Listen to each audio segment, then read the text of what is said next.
Hi, my name is Kim Cobb. I'm professor of Earth and Atmospheric Sciences here at Georgia Tech and the director of our Global Change Program.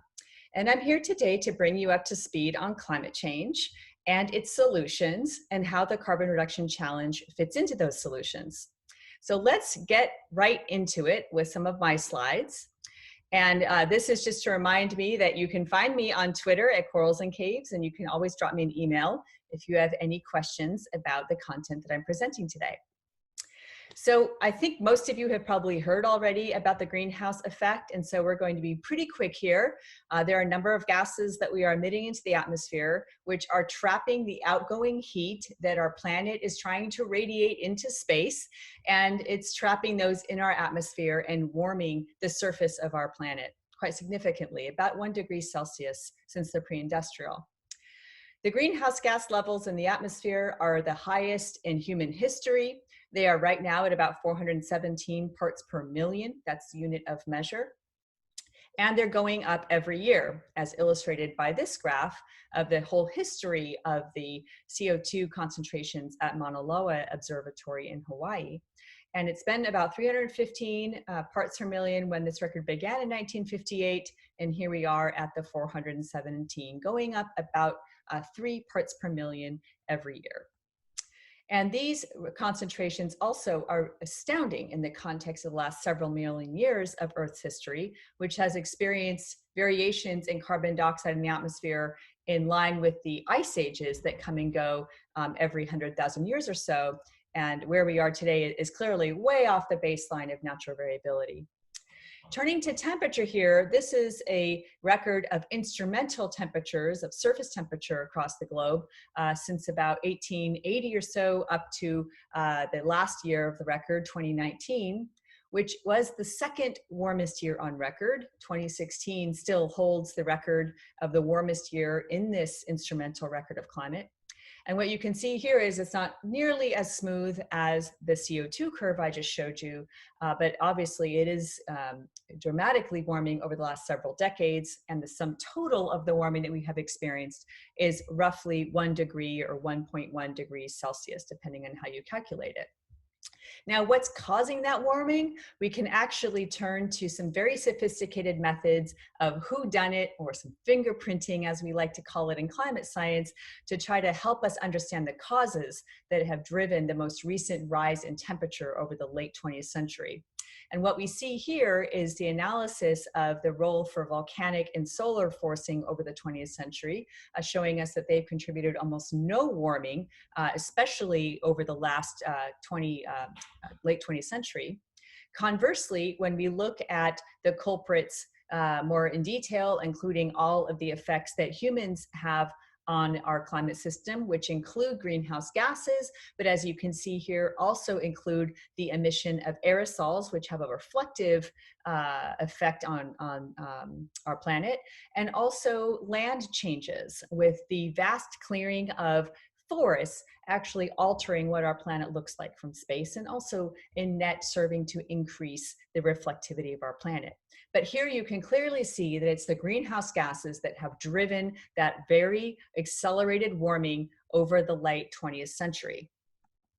When we go back and look at what we know about temperature over the last 1,000 years, we can actually put the 20th century temperature rise into a longer term context, which is so very important. This is the work that I do in my lab, looking at how we can use past records of temperature change to understand how unusual today's temperature changes are, and of course, how we might understand our future better by looking at our past. And so here you can see the instrumental temperature record at the far right, that black curve, that little jog to higher temperatures over the baseline of last millennium climate change. And here you can see just how unprecedented the recent warming has been since about 1950 or so. And this is reported in the Intergovernmental Panel on Climate Change third assessment report that was reported in 2007 and has been revisited ever since. Now, one of the effects of the warming that we have seen in the last several decades have been something that strikes very close to my own heart, given that I use corals as an archive of past ocean temperatures for my research.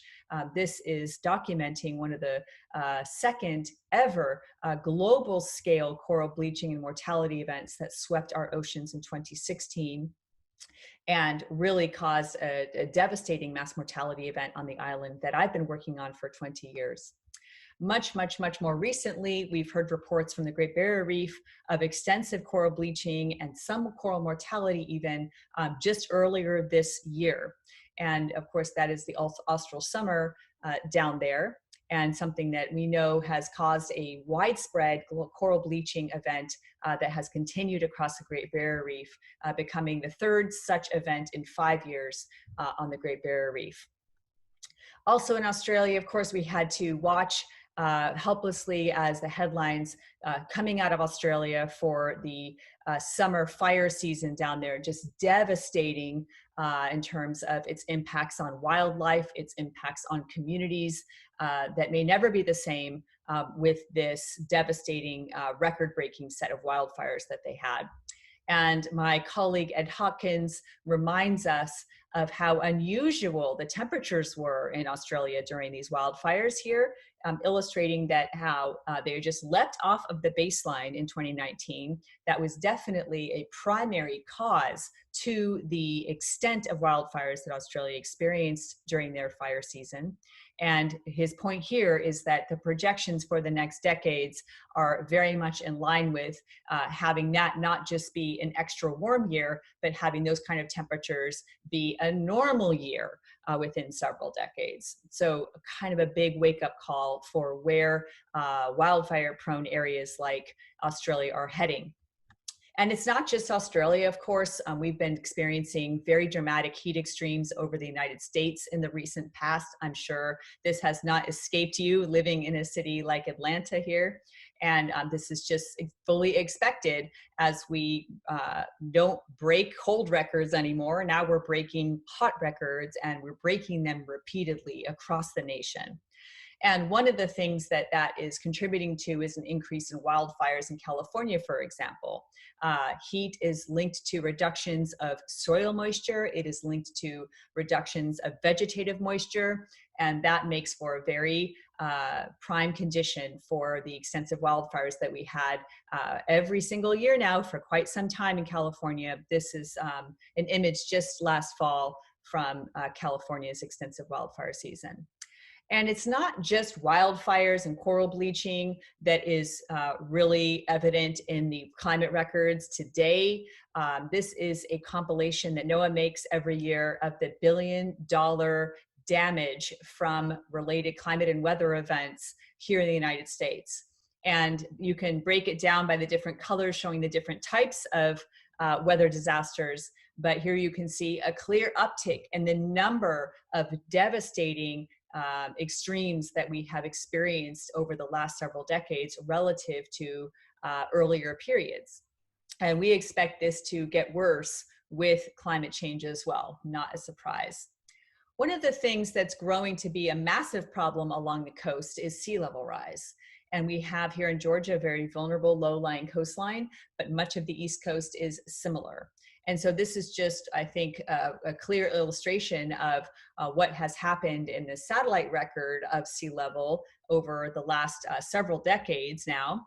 And this has amounted to sea level rise rates of about 3 millimeters per year on average.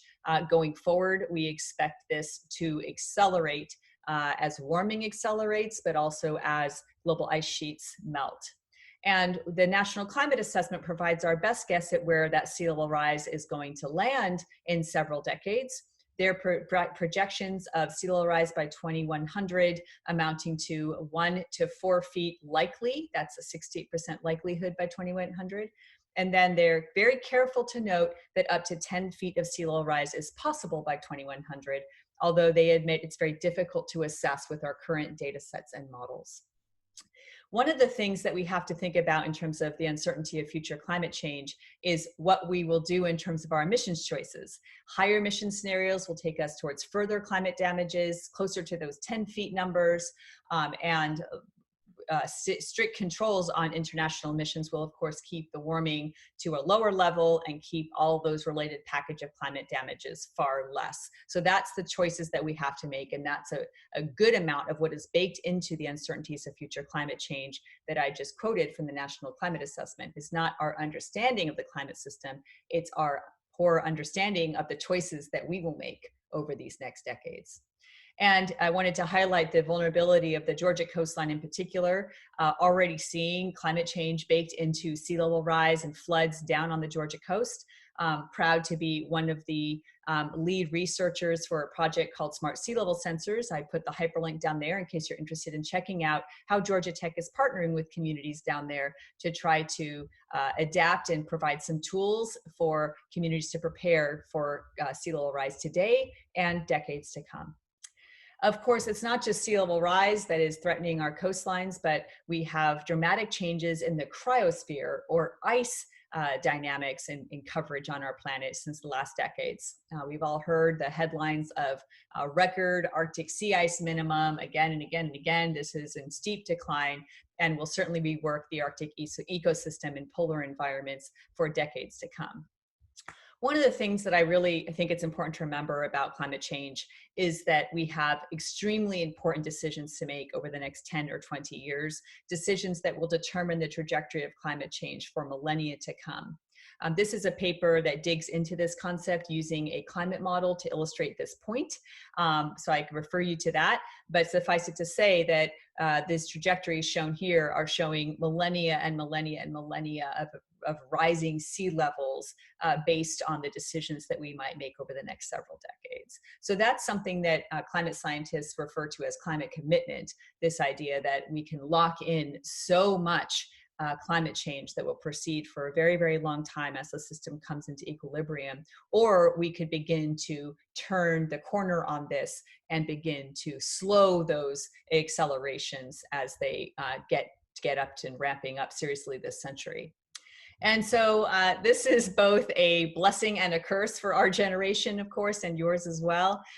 This is going to go down on our watch. We're going to be dictating what this planet looks like for millennia to come. And it's going to be us that decides the trajectory of emissions that's going to determine the higher rates of change or the lower rates of change. So this is a great opportunity, I think. I think we are extremely lucky to be alive right now, to be involved in facing the challenge of one of the most serious challenges in human history. And where are these greenhouse gases coming and how can we begin to turn the corner on this? I want to highlight the amazing work of Project Drawdown in inventorying the global solution set that we have at our fingertips, and in this case, helping us to visualize where these greenhouse gases are coming from. I'm not going to belabor this point too much, but suffice it to say there are transportation sources, there are electricity grid sources, there are industrial sources, and there are agricultural sources.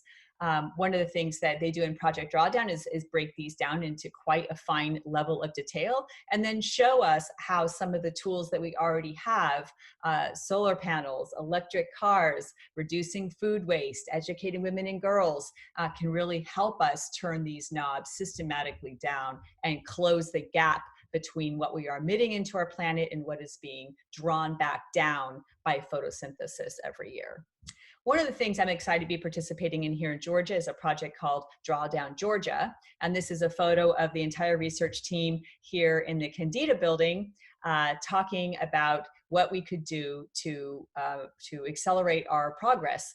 Our goal is to map the road to carbon neutrality in Georgia by 2030.